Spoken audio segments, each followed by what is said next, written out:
ndaguha inkuru mwana, ndaguha inkuru na wewe uyiha abandi mwana, uyiha abandi. Jewe umuronzi n'umuhishuzi mu kiganiro kiri c'abarundi, umumana canke umusongore Patrice Ntafatiro. Ndi n'iteka ntangira ryo kuguha ikaze nguze twizerane twizanye ikirundi c'abarundi. Wewe untega amatwi uragateba gutanga nanje ntebe guturikisha. Iki cigwa ni c'41 kikaba kibaye ic'icumi c'ivyigwa vy'amayagwa. Ni cigwa ca kane c'ibisokozo. Mu ntambuko y'insiguro y'ibisokozo n'iy'ibisokozo 30 vya mbere. Ikivi c'amayagwa. Isemo ya kabiri ibisokozo. Isize y'umunani insiguro y'ibisokozo 30 vya mbere. Igisokozo ca mbere nasokoza nti sokwe niruze, sokwe soma. Aha. Inyishu yari ubuheta bw'uwundi muhungu. Umugore agiye kwabigwa yitwa Mukanaka, mugabo yitwa inarugo iyaruka vyaye. Atavyaye yitwa intavyara canke benda ntunguka canke benda ntuba. Umugore nk'uwo yarabwa nk'igicibwa. Impera n'imperuka akaruhira kwirukanwa, naka akarongora umugore avyara. Uribuka mu Kirundi, benda ntuba n'umugabo w'umumaraya. Mukanaka Imana imuhezagiye akavyara imvura y'umuhungu, baca bamwita ngo ni Gitinyiro, kuko avyaye ic'umuryango w'ibugabo umutinyirako ntuce umwirukana. Bavuga gutyo kuko vyarashika ko umugore avyaye umuhungu umwe agacaca imvyaro, nawe nyene hari igihe yirukanwa impera n'imperuka, canke umugabo akamurongorera ko uwundi akamuharika rero. Umugore avyaye abahungu babiri b'inkurikirane, abarundi bavuga ko ari incungu kuko yicunguye. Bavuga uko kuko vyarashika ko umugabo yigenza ku mugore akamurya umutima, akamuraza kujya musonga, mbere rimwe na rimwe akamukubita. Yaba yicunguye kuko bakuze baraheza bakamuhora. Ivyo vyarabaye mu gihe tagihe tumwami n'abagabo, aho umugabo yarongoye umugore akamurya umutima akamukubita nabi nabi. Hanyuma rero arakongorera abana b'abahungu biwe babiri. Bamaze gukura umunsi umwe arikosesha ikintu ngo umugabo ngo amukubite. Umugabo nka kwa kundi yari yaramenyereye, hageze aho agomba kumukubita babana baca baramukosora. Baca baramukosora bimwe vyiza byo gushima. Kandi uwo mugabo agomba kubwira ikintu umuntu yahagarara nka hariya akavuga ngo yaronse ngo incungu ngo urumva ngo nta kundi ribugire, ageze akaca avugira kure. Umugore avyaye inkurikirane zitatu z'abahungu bamwita umushitsi kuko ngo arashitse urugo. No kuvuga ko aruse n'incungu. Yababaye ntayegayezwa mu rugo, yabaye nk'igishitsi ataho kija kitayegayezwa. Igisokozo ca kabiri cari sokwe niruze, sokwe soma. Abanone murerura. Inyishu yari isazi ku mukenke w'umwami. Iyumvire nawe isazi igwa ku mukenke w'umwami.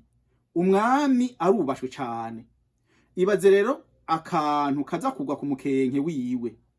Ibaze isazi yogwa ku kirahuri cha General Major Ndayishimiye Evariste, kuko niwe mwami y'u Burundi, niwe dufise ubu. Ibaze nawe naho baca bavuga bati rero abubu murerura. Igisokozo ca gatatu cari sokwe niruze, sokwe soma. Ababikira ba Gitega ntibitwikiriye barasaze. Inyishu yari icupa ry'ibiyeri. Jewe Ntafatiro Patrice nciga mu seminari nkuru y'Ibujumbura n'Isonga, kuko nashaka ko umusasedoti hanyuma mpava nsanga no hava mpenda abantu n'Imana, hanyuma ngasanga ndiyononeye kandi Imana ata muntu ashaka kuyihenda. Twarakunda kujajura n'abaseminari. Ndibuka twaravuga kandi sinzi n'uwabitanguye ko hariho ibintu bitatu ari mutima mweranda wenyene abizi. Ivyo bintu bitatu, icambere ni ukugwirirana kw'imiryango y'abihebeye Imana b'igitsina gore, no kuvuga babikira. Ica kabiri mutima mweranda ari wazi wenyene. Twavuga ko ari ubwinshi bw'abapatiri b'abajezuite. Umengo na papa wubu niwe yamukamwo. Ikintu ca gatatu ari mutima mweranda wenye nazi, twavuga ko ari itunga ry'abapatiri b'abasalezien. Reka mvuge ivyo vy'abakenyezi bihebera Imana ari byo babikira. Ibi rero ntuhavugira ngo Ntafatiro Patrice ngo nja mu cumba nkoreramwo hamwe ntangura kwiyumvira ibintu kaca ndabivuga. Ibi mvuga nivyo natohojwe na Patiri Darius Ntunzwe nayo. Uwo n'umupatiri mukuru wa Paruwase Gitongo muri komine Mutaho mu ntara ya Gitega. Uwa kabiri yabinyagiye ni Mama Doroteya, nawe ndaza kumugarukako. Ubundi yabinyagiye wa gatatu ni Aloyizi Nduwumwami, ndamutazira Modoka twariganye aba ku Mushasha. Birashoboka ko hoba mwikosa kuko haraho nza ndavangavanga indimi, nivyo banyagiye nivyo nanja kuyagiye. Mugabo uko biri kose ivyo naronze ndabiguhaye uko ndabizi. Aba mbere n'abakarmelite baba mu Ruvyagira.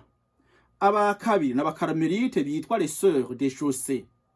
Aba gatatu n'abakarmelite de Sainte Thérèse de l'Enfant Jésus babisonga. Aba kane n'abafranciscaine bo mu Magarama. Aba gatanu n'abafranciscaine de la Sainte Croix Glorieuse. Batazigwa abanyakuri kuko arabiyonkoye ku bafranciscaine bo mu Magarama. Aba gatandatu n'abafranciscaine du Mont. Abindwi n'abavizitandine baba ku Mushasha. Abo munani n'abavenere nabo nyine baba ku Mushasha. Abicenda n'ababikira b'abakozi bitwa les sœurs ouvrières baba ku Musinzira hatazigwa muri Ekoso. Abicumi n'ababikira ba Mugabekazi wa Afrika. Abicumi na rimwe n'abahoza canke les sœurs amies des souffrants. Abicumi na kabiri n'abene Angela Merici ba mu mitumba no mu mihana. Abicumi na gatatu n'abene Benadetta baba ku Mushasha. Abicumi na kane n'abene Kapitolina bitwa les sœurs du bon pasteur, abandi bakabita les compagnes du bon pasteur bo kwa Kapitolina. Abicumi na gatanu n'abene Dorothea Barezi canke les sœurs éducatrices de Sainte Dorothée baba Igihiza. Mbere n'uwo muryango nyene umwubahwa mama Joseline Dorothée Harushimana yiyeguriyemwo. Abicumi na gatandatu n'abene Dorothea canke les sœurs de Sainte Dorothée de Ciyemo babimurayi. Abicumi n'indwi n'abene Maria. Abicumi n'umunani n'abene Patiri Avito canke les sœurs de Notre Dame du Saint Sacerdoce baba ku Muharuro iruhande ya Bragita. Abicumi n'icenda n'abene Patiri Deni bitwa les militantes de la Vierge Marie. Abe 20 n'abene Patiri Kayoya Michel canke les sœurs de Sainte Famille de Nazareth baba ku Mutwenzi. Uwo Patiri Kayoya Michel ni wa wundi nyanka Burundi micombera rimwe bamwe bagandagura abantu benshi mwihonyabwoko ryo 72.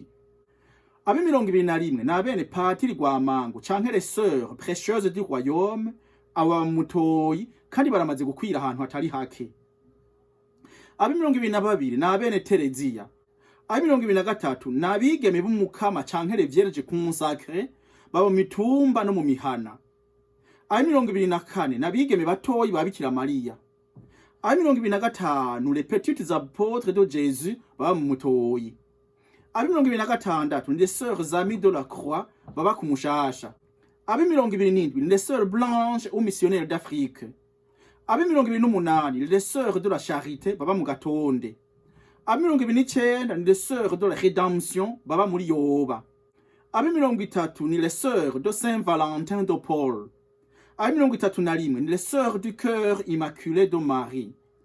Abe 32 aribo banyuma les sœurs servites abo n'abazungu baba ibwoga. Nabo rero meze kuvuga abo n'ababikira biyeguriye Imana baba mu ntara y'ubutumwa yitwa diocese nkuru ya Gitega. Ababikira baragwiriye Igitega kandi n'inzoga za Pirimusi zirahagwiriye muri Brasserie muri Bragita y'Igitega. Arico gituma bavuze bati ababikira ba Gitega ntibitwikiriye barasaze. Mu yandi majambo uko gusara agomba kuvuga ni benshi gose ni imigwi myinshi cyane kandi bakitwikira ukuntu kudasa. Si igitutsi rero nukuvuga yuko ari benshi. Igisokozo ca kane cari sokwe soma sokwe niruze. Abagabo ba kera baca imanza bipfutse mu mfunda canke bipfutse umutaka. Inyishu yari igihefu canke ubumegeri. Nivyo nkuko mubibona ibihefu n'ubumegeri umengo biripfutse umutaka, umengo biripfutse inkofero. Igisokozo ca gatanu yari sokwe soma sokwe niruze. Abageni ba kera ntibishishira barasara. Nukuvuga ikigori yari yo nyishu. Kandi ugiye kubiraba neza nkuko ubibona ngaho ku ifoto neza na neza kiripfuka ugasanga ibigori birashika hafi 13 14 15 kugira ngo bishobore gukingira ikigori. Igisokozo ca gatandatu yari sokwe niruze sokwe soma. abakobwa bamwambutsa barakubita ntibomora. Inyishu ni ibara ry'inka. Umviriza rero ngaho. Komora, bavuze ngo komora, ni ukuvuga ko cyaba ari igiti cy'inganzamarumpu hama bakagikura ko igishishwa kugira ngo ico gishishwa bacomore hama baze kugikoma bakuremo impuzu. Ni ukuvuga ko bakurako. Ariko gukubita ni ukuvuga kugira gutya. Ni ukuvuga kugira gutya ndiko ndakubita urana nta kimwe ndiko ndakurako. Abo bakobwa bamwambutsa barakubita ntibomora. Ni ukuvuga bagira gutya ntibarandura. Hanyuma urabona ko bavuga mwambutsa rero umwami yabwiriza kurangwa n'inka. Aho rero umuntu yabwiriza kuraba ibintu byabibwami bomeka cy'ikintu badakurako nibara ry'inka. Igisokozo c'indwi yari sokwe niruze, sokwe soma. Abambara baruhinda bambara impuzu mu kuzimu. Inyishu yari ibiyoba. Abambara iryo zina bararihinduye baca biyita abambara misanga n'umuryango w'abahutu. Mugabo kera bitwa abambara bagiye kuhindura iryo zina kubera bakubiswe bakamererwa nabi kubera bagiye gushigikira umwami w'umuhima batari kumushigikira.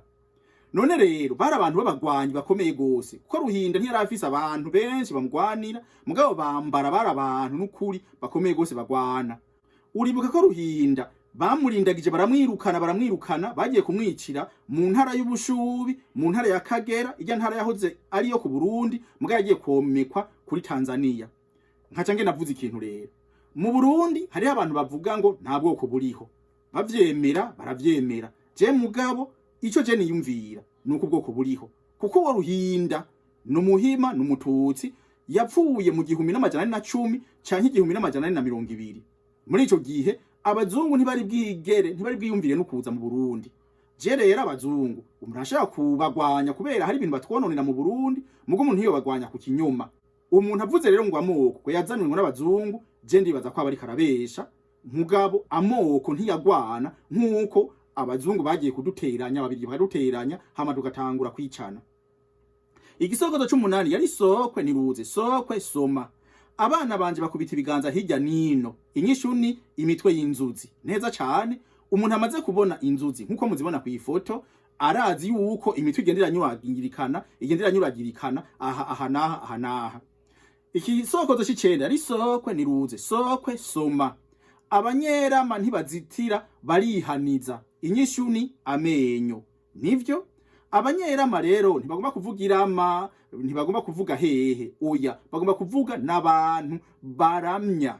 Kuko iyo umuntu ameze amenyo uko biri kose ayo menya azohera, azoshingagurika yarakuze. Hariho mbere n'abantu bahwera ku myaka 100 kandi bagifise amenyo. Najewe umuvyeyi wanje mawe yapfuye afise imyaka 100 n'imyaka 2 yarafise amenyo. Nukuvuga n'abanyerama baheza bakaramisha. Nkakujya bavuga ngo umutwa naka ngo aramisha inkono. Nukuvuga ko iyo nkono ugiye kuyigura mu batwa ndakubwiye ko iyo nkono yararamba. Igisokozo c'icumi yari sokwe niruze, sokwe soma.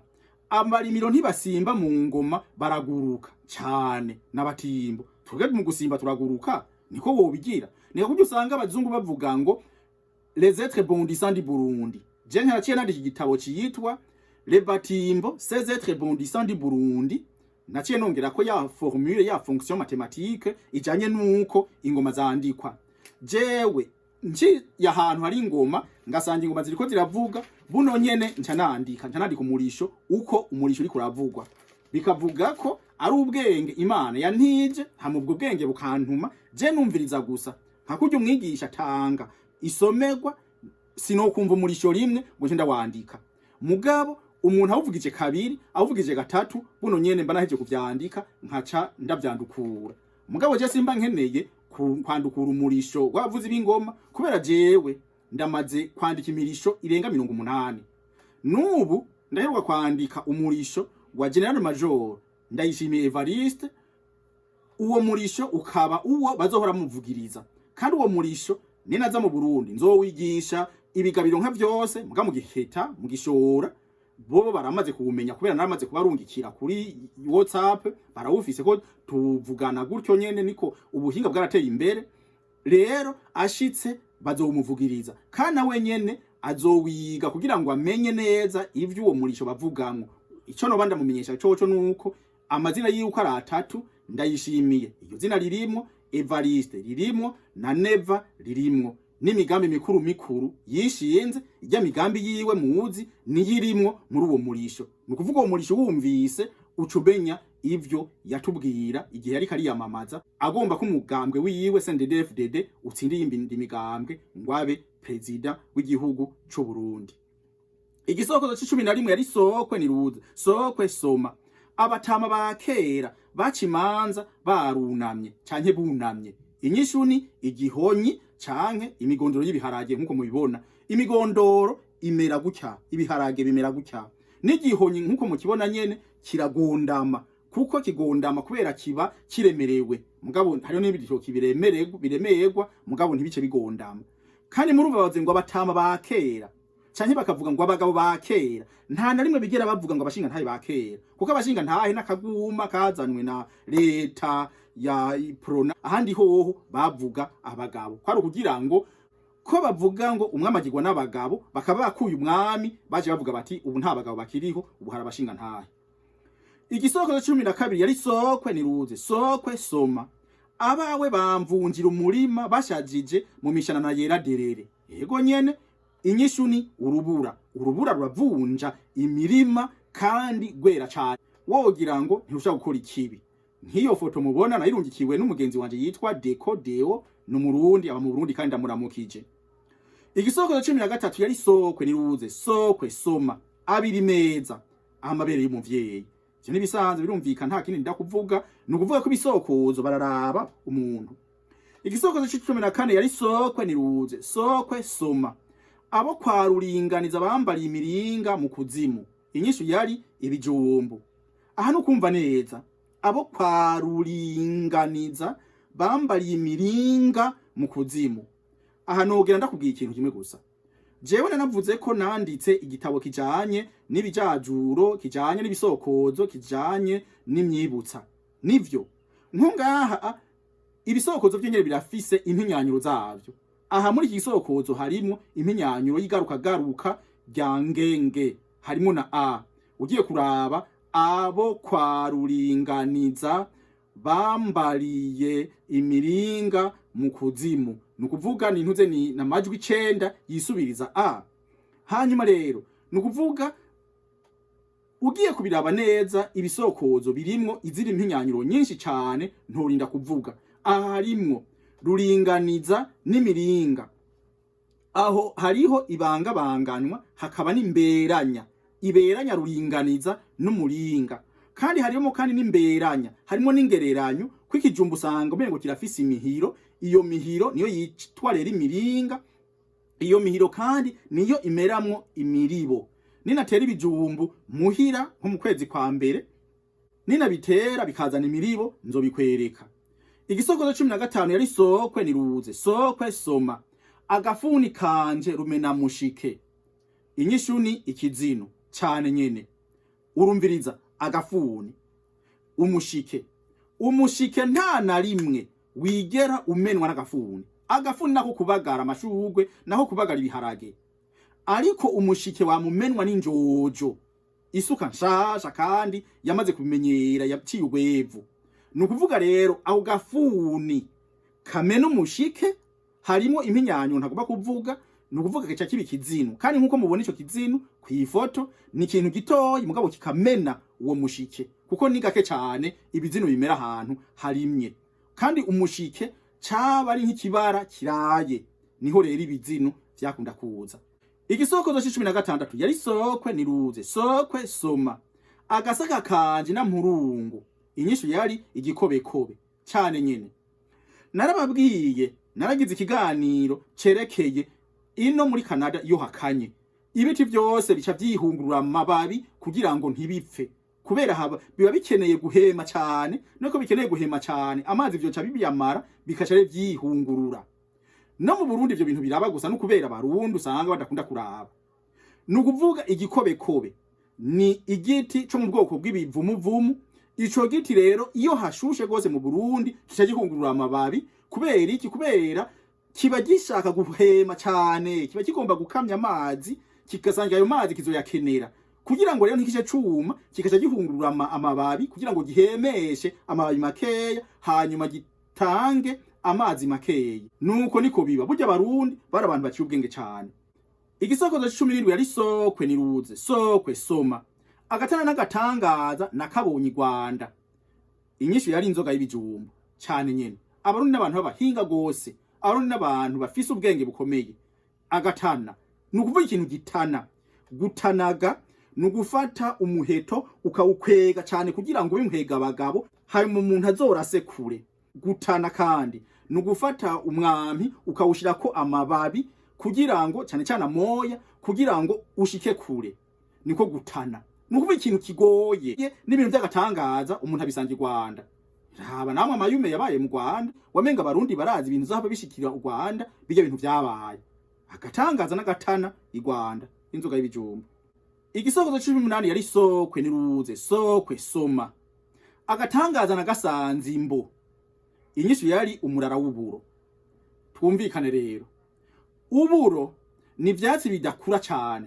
Ntibikunda gushikana amasantimetero 40. Oya, ntibikunda kureha gutya.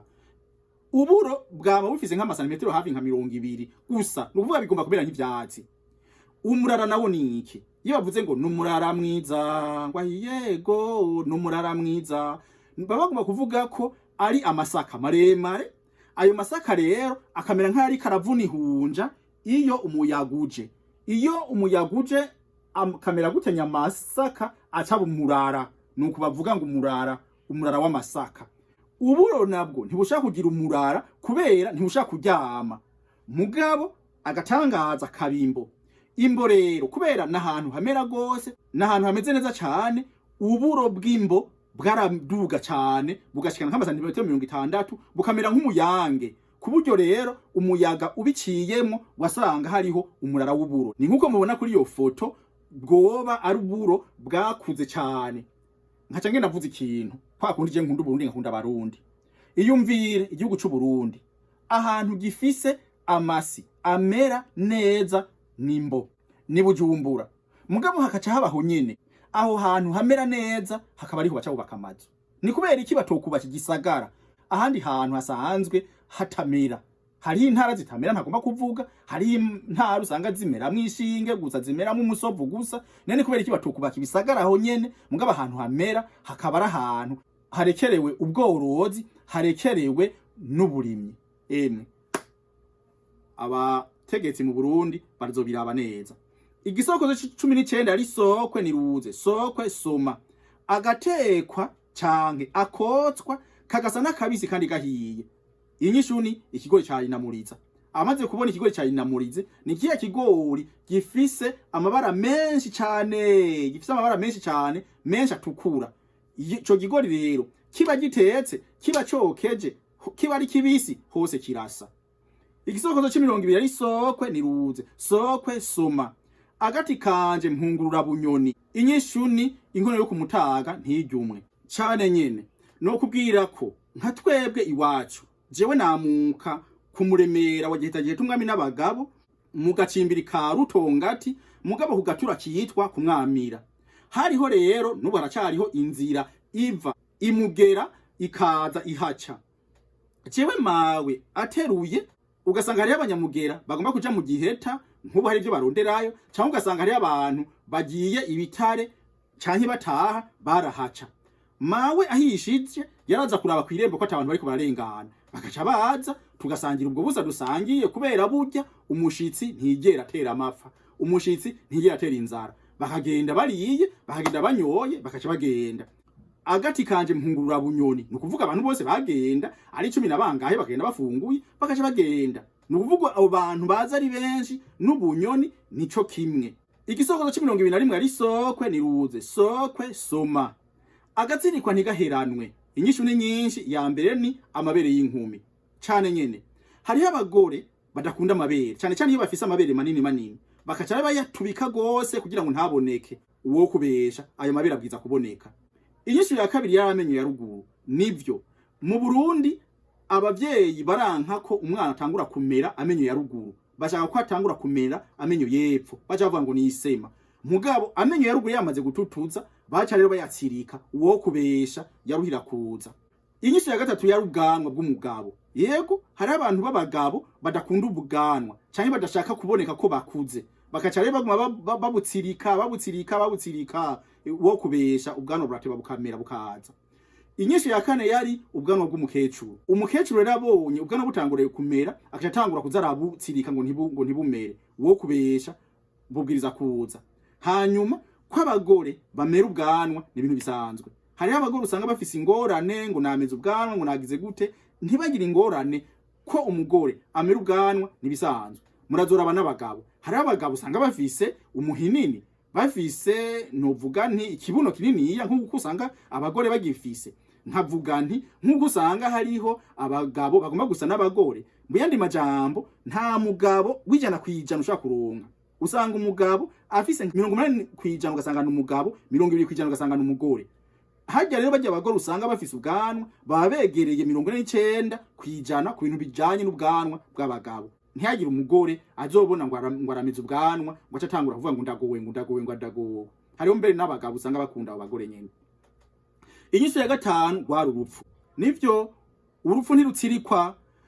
Umwivuzi w'amazina yitwa Bayagana kandi Gaspar aba mu Magarama yitazira nka n'imirima kandi amuramukije, niwe avuga ngo yaba uwica yaba yicunguye ngo icobo ciwe nticame casamye ngo kimumire umumiruza, kwica vyo bifise akamaro. None naho wo kwica abantu bangana gute, naho wo kwigira umuntu akomeye gute, urupfu muri kumwe. Jewe naho nopfu no musi ndoze, jewe ndapfuye ukwi wanje, mugabo nawe uzotebuka hwera. Ntaba bibaza ngo je ngo ndumuhinga ngo je urumva ngo kandi umuntu afa hageze. Nkagira nti rero hagiye umuntu avugize ngo tse iyo umuntu yasamuye bavuga bati kirubukene, urupfu rwogo muri kumwe, urupfu rwogo n'umugenzi. Nukuvuga wari impinyanyuro y'impfunyo ipfunya kugira ngo umuntu ntavuga amajambo menshi. Ni nka buryo bavuga ngo sokwe niruze. Kubisanzwe ni sokwe niruze urukundo canke niruze urwagwa, mugabo ko ari byinshi bacavuga bati niruze. Igisokozo c'22 yari sokwe niruze, sokwe soma. Aha dukwiye impindu twese neza cane. Imirizo y'imbeba ni nyishu nkuko mubibona ku ifoto, iba imbeba y'ingore iba imbeba y'ingabo zose zirafise imirizo. Igisokozo c'23 yari sokwe niruze, sokwe soma. Aha hepfo hari umusozi uvuga amarago. Inyishu ni abakunzi binanka. Aha muzoca rero ndabaterereje, jewe amarago ntayonzi kandi ninanka ntazonzi. Nararavye kwa Hodegem ntavyo nashoye kuronka, ndabaterereje. Igisokozo c'24 yari sokwe niruze, sokwe soma. Aha hepfo hari umusozi wishikibikano. Inyishu ni abahizi. Abahizi rero bariko barategura ishinge, baraheza bagashikura umutwe ukaca wicikanura umera nk'uje imbere, ukamengana igikanu kigize gutya nk'abavuzi b'ingoma. Muri ico gihe rero umengo n'umusozi wishitse, mugabo se umusozi ni kwa kuri navuga ko ibisokozo birimo impinyanyuro. Aha ni ya mpinyanyuro umviriza, ha kuvuga umusozi, ha kuvuga abantu bavuze ibikanu. Umviriza ngo aha hepfo hari umusozi wishikibikano. Wow, ni nka kwa kundi umuntu avuga ngo ngiye kunwa icupa. Nta muntu numwe anywa icupa, umuntu anywa inzoga iri imbere. Ni nka kwa kundi bavuga ngo ngo ngugu kuboko rero. Ha kuvuga ko umugore yenze iyo nzoga, ha kuvuga niyo nzoga bakaca bavuga ho ukuboko. Iyo ni imvugo y'impishiro, mu gifaransa yitwa synecdoche. Igisokozo c'25 yari sokwe niruze, sokwe soma. Aha nahega nyoku kusye bwinshi. Inyishu yari itimbi gifuku. Yego ifuku iradudubiza gutya, ikadugana ibivu, ikabidugana ukamenga nitsinda.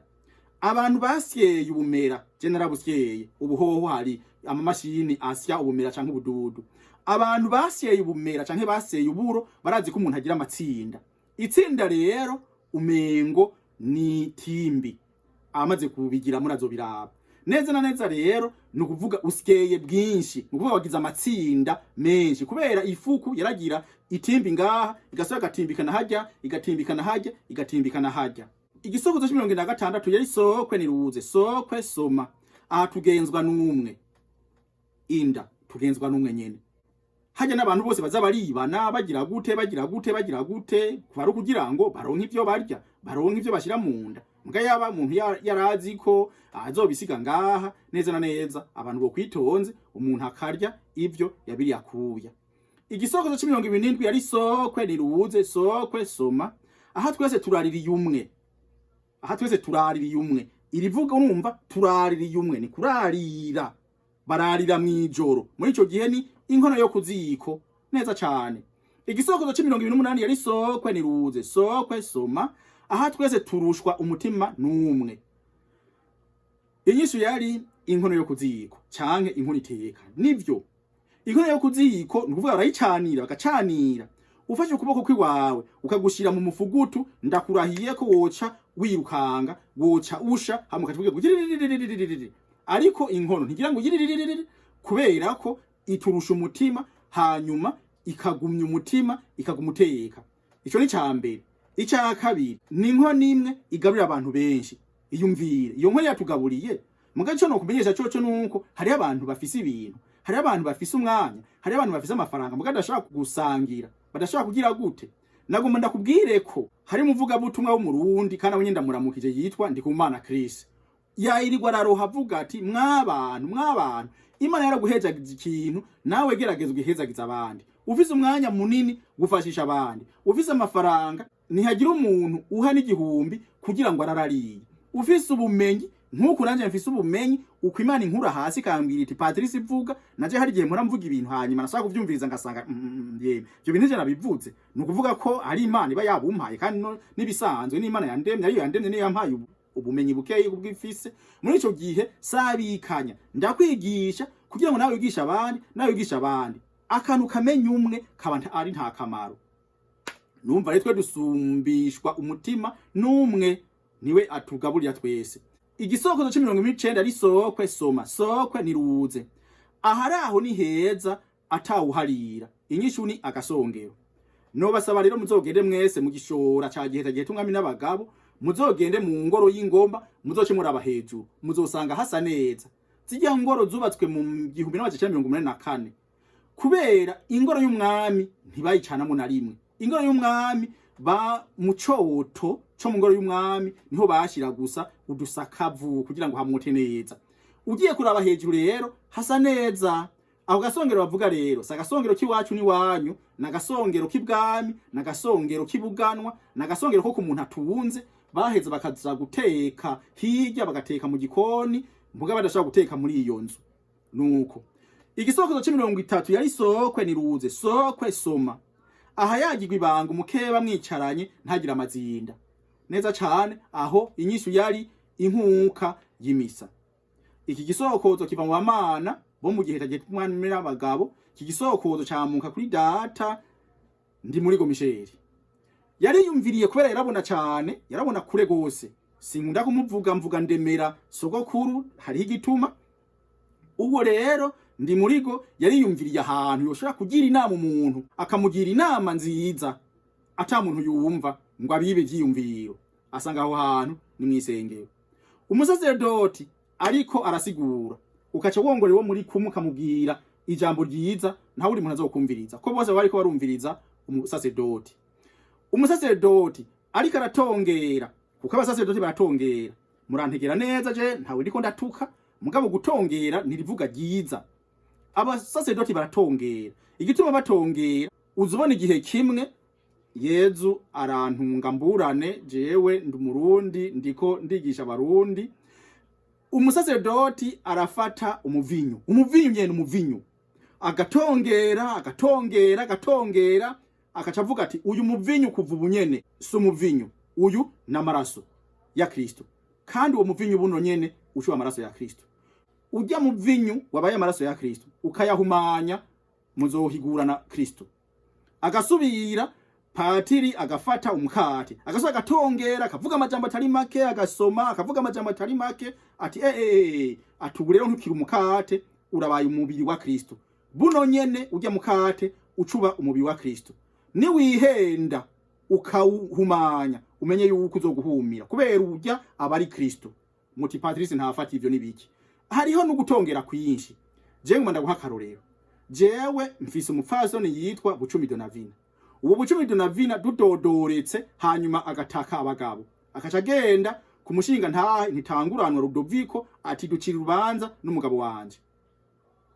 Umushinga ntahe Rudoviko ntitanguranwa ati jewe kubera ubutegetsi nahawe n'Imana rurema rugira inka n'ibibondo n'ubutegetsi nahawe n'abashinga ntahe, jewe ntitanguranwa we nta fatiro ndakwejeje Bucumi arakugoye buno nyene jewe ncanera.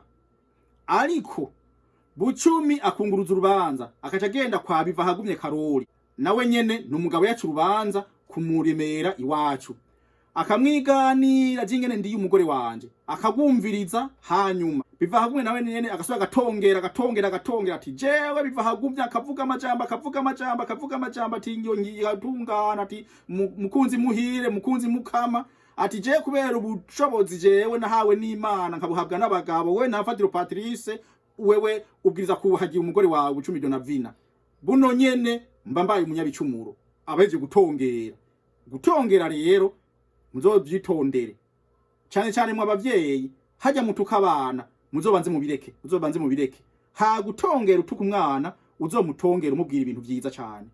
Naho rero uwo muvyeyi wanje yahengera mw'isengero aruko akaceyongera ijambo ryiza umugenzi yabazi ko ari babiri bavyumvise na Yezu Kristo gusa uko ari batatu, ni Yezu Kristo avyumvise n'uwo mugenzi wiwe nawe ni batatu nta wundi. Aha yagirwa ibanga umukeba mwicaranye ntagira amazinda mu nkuka y'imisa. Nohereza ngira nti hajya kwisi nimagiriranire n'Imana tuyikunda ngo tuje mwijuru ko nkwigishije nawe mfasha. Nufyonde aho handitse sabone kuko uzoba wiyandikishije. Nufyonde kugakengeri ngo umenyeshwe zina munsi nigishije. Nusangiza abandika icigwa ngo ntuce ubwenge wenyene. Ubu bwenge Imana yancishije nawe ndabugusabikanya kubera iki? Akamenya umwe kabimfagusa nawe wigisha abandi ubundi yigisha abandi tubugwendendane tugira ugwendendane gushika abantu zoca ubwenge cyane.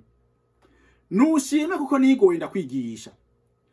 Nunsanje kwikete muravyo ica abarundi akabehege mayira kaburungu kome ngo nterere cankwe uhera amazinda. Yari umunozi mu kirundi c'abarundi mu mana canke umusongwe ntafatiro Patrice ndagusezeye nguhezagira nti urakagira impundu n'impuzu urakagira ipfundo ryipfuzwa nabo jufafariza urakamufisa abantu musokoranya abusokoza nawe bagusokoze uko twebwe twasokoranya turi 10 nabangahe muhira ko jewe ndi umwana w'13 kayobera no kuvuga nyene ntafatiro ni kwa kundi nyene. Urakagira abantu sokoza n'abagusokoza navuga urakagira umuryango ikibenge byose uragakunda Burundi uragakunda abarundi kunde n'ikirundi ngo ntikirundwe mu ndima ahubwo bikunde kirundi cirunde ku kirundo cazo.